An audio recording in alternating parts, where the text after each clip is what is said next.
नमस्कार बच्चों। कल हमने बात की थी आधुनिक भारत के इतिहास के प्लासी के युद्ध की 1757। और 1757 का वह युद्ध ऐतिहासिक दृष्टि से इतना महत्वपूर्ण रखता है। जब भी हम इस प्लासी के युद्ध की बात करते हैं, अचानक भारतीय राष्ट्रीयवाद में रोंगटे खड़े हो जाते हैं। एक अजीब सी स्थिति, मानसिक स्थिति पैदा होती है। और सीधा सीधा सा है कि प्लासी के युद्ध में मीर जाफर अगर सिराजुद्दौला के साथ धोखाधड़ी का व्यवहार नहीं करते तो शायद भारत को 200 साल तक गुलामी की बेड़ियां नहीं मिलती। भारत 200 साल तक अंग्रेजों का गुलाम नहीं रहता। स्थिति देखिए, मीर जाफर इतने वयोवृद्ध सेनापति हैं, सिराजुद्दौला 23-24 वर्ष का युवा है। युद्ध हो रहा है और मीर जाफर एक दल का इंचार्ज बने हुए हैं, दूसरे दल के इंचार्ज सिराजुद्दौला नवाब खुद बने हुए हैं। सिराजुद्दौला सैनिक अंग्रेजों से युद्ध करने के लिए आक्रमण करते हैं कहते हैं, लेकिन मीर जाफर अपनी सेना को कोई आदेश नहीं देता है और इस प्रकार रक्तहीन क्रांति हो जाती है। सिराजुद्दौला को पकड़ लिया जाता है। और लेकिन इतिहास के गर्भ में कुछ और छिपा था। इस युद्ध से पहले ही मीर जाफर ने अंग्रेजों के साथ में ये संधि कर ली थी, या एक प्रकार से समझौता कर लिया था कि यदि सिराजुद्दौला युद्ध में हार गया और मारा गया तो वह बंगाल का नवाब बनेगा। और इस महत्वाकांक्षा ने न केवल सिराजुद्दौला के जीवन को समाप्त किया, वरन भारत की गुलामी के जीवन को आरंभ भी किया। ऐसा ही हुआ। मीर जाफर 1757 के बाद, यानी प्लासी के युद्ध के बाद, बंगाल के नवाब बना दिए गए। लेकिन बंगाल के नवाब बनने के बाद में लगभग 17.5 लाख रुपए नगद देने पड़े। दस्तक प्रथा जो बंद की थी, यानी मुक्त व्यापार की जो बंद की थी कंपनी की कर लिए बगैर, उसको वापस लागू कर दिया गया। अर्थात ईस्ट इंडिया कंपनी बंगाल में बिना कर चुकाए व्यापार कर सकती है।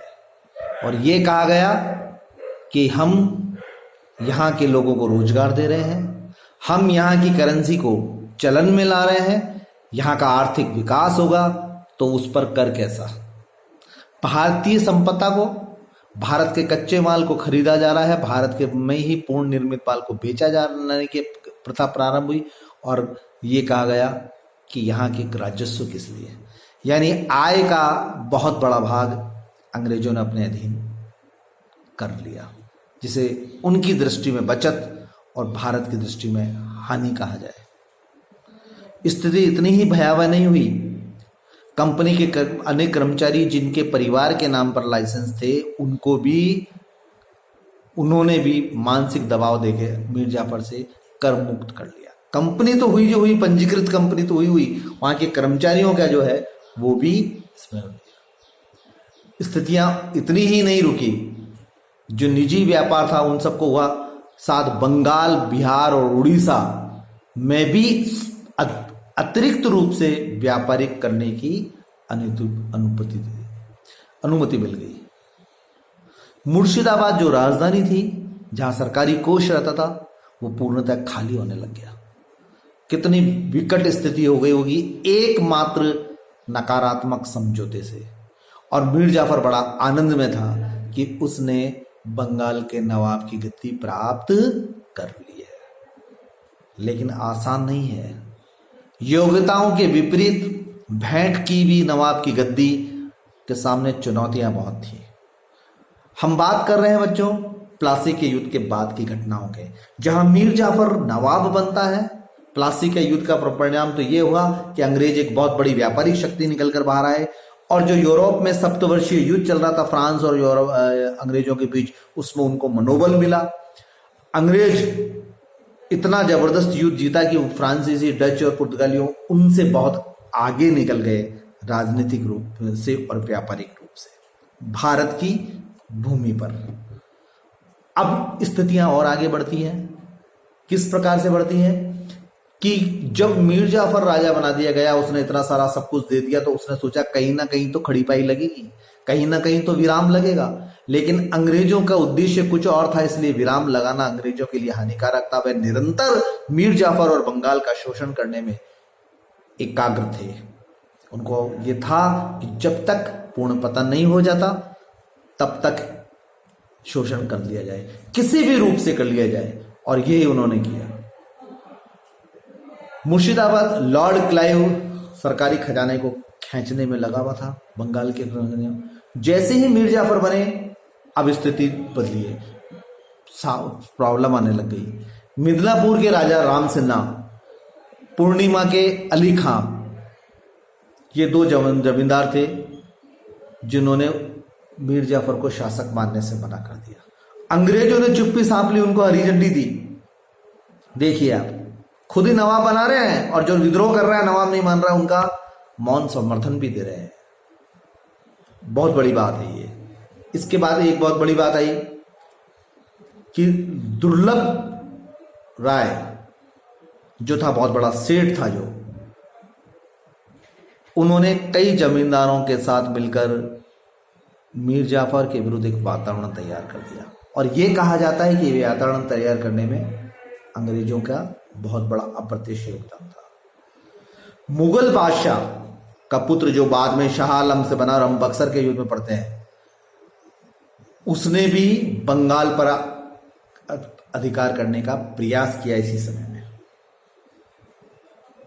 और अंग्रेजों ने उसकी आती हुई सेनाओं को कोई रोका नहीं।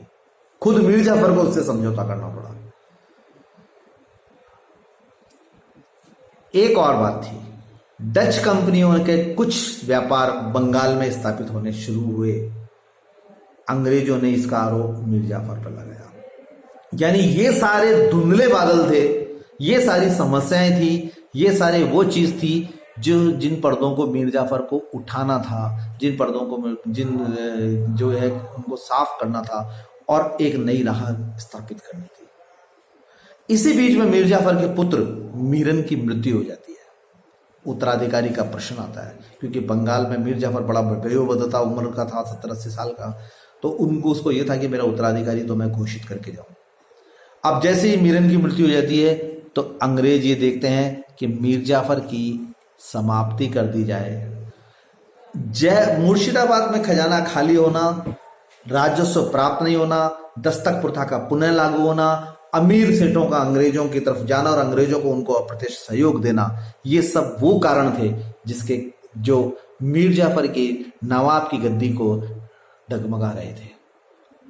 किसी राज को चलाने के लिए जितनी राजनीतिक सूझबूझ चाहिए, जितनी सकारात्मक लोकप्रियता चाहिए, उतनी आर्थिक प्रबलता भी चाहिए। ये हम सब जानते हैं, और आज भी ये घटक, आर्थिक घटक सबसे ज्यादा है, प्रभावशाली रखता है। बावजूद इसके मीर जाफर की स्थिति खराब होने लग गई।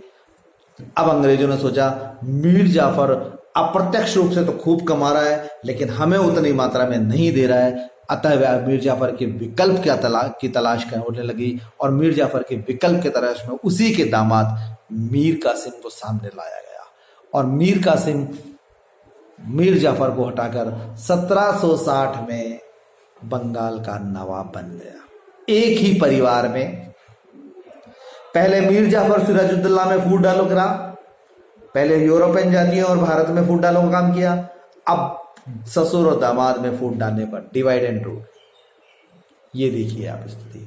मीर कासिम को गद्दी पर बिठा दिया गया, लेकिन कभी भी हम जानते हैं कि व्यक्तिगत योग्यता होती है, वो बहुत बड़ा महत्व रखती है, वो बहुत बड़े बढ़ती है। मीर कासिम ने गद्दी पर बैठते ही अप्रत्याशित सुधार किए, और यह अप्रत्याशित सुधार कहीं ना कहीं 1764 के बक्सर के युद्ध के कारण बने। बक्सर के युद्ध का प्रभाव उनको जो है इसमें देखने को मिलता है। और मीर कासिम के सुधारों पर हम डालें तो वो मुर्शिदाबाद से मुंगेर ले गए, क्योंकि बार बार मुर्शिदाबाद में राजधानी थे, तो राजधानी मुर्शिदाबाद से मुंगेर ले गए। उन्होंने सैनिक भर्तियां अपने हिसाब से शुरू कर दी थी। अंग्रेजों को जो है दस्तक प्रथा जो है पूर्णतः तो उसने मुक्त नहीं किया, लेकिन अंग्रेज अधिकारी जो व्यापार कर रहे थे उस दस्तक प्रथा के आड़ में, ईस्ट इंडिया कंपनी के आड़ में, उन पर उन्होंने लगाम लगा दिया। यानी मुक्त व्यापार को उन्होंने बिल्कुल चेक कर दिया और सैनिक पद्धति को परिवर्तित किया, फ्रांसीसी अधिकारियों को लगाया और उनके अनुसार सैनिक पद्धति का प्रारंभ करना शुरू कर दिया।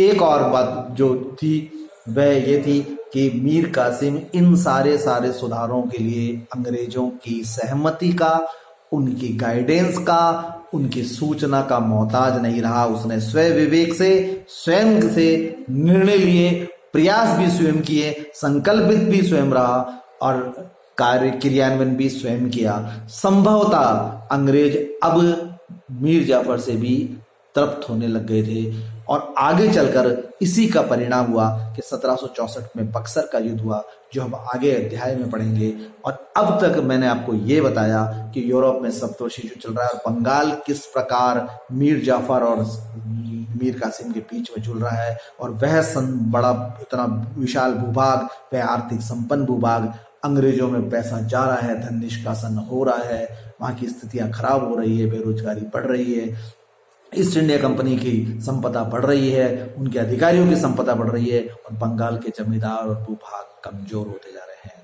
लेकिन इन सब के बीच मीर कासिम एक बात को तो सब करने लगा, उसने अवध के नवाब के साथ में अपना संबंध स्थापित कर लिए। उसने बंगाल के नवाब तो स्वयं थे, उसने शाह आलम जो थे उनके साथ में अपने संबंध स्थापित कर लिए। तो एक राजनीतिक सफलता तो मिली, लेकिन ये राजनीतिक सफलता कितनी सार्थक हो पाती है, कितने हो पाती है, हम बक्सर के युद्ध में इस बात को पढ़ेंगे जो अक्टूबर 1764 में हुआ। और आज के अध्याय में इतना ही। तो आज हमने मेन इंपॉर्टेंट चीज पढ़ी कि पोस्ट वार, जो प्लासी के युद्ध के बाद की स्थिति थी बंगाल की, वो किस प्रकार थी, प्लासी के युद्ध और बक्सर के युद्ध के मध्य की। अगले अध्याय में हम अक्टूबर 1764 में जो बक्सर का युद्ध हुआ उसके कारण, उसके घटनाएं, उसके परिणाम और द्वैध शासन के बारे में प्रकाश डालेंगे। आज आप इसको लिए मुख्य बिंदुओं को ध्यान सीखिए। धन्यवाद।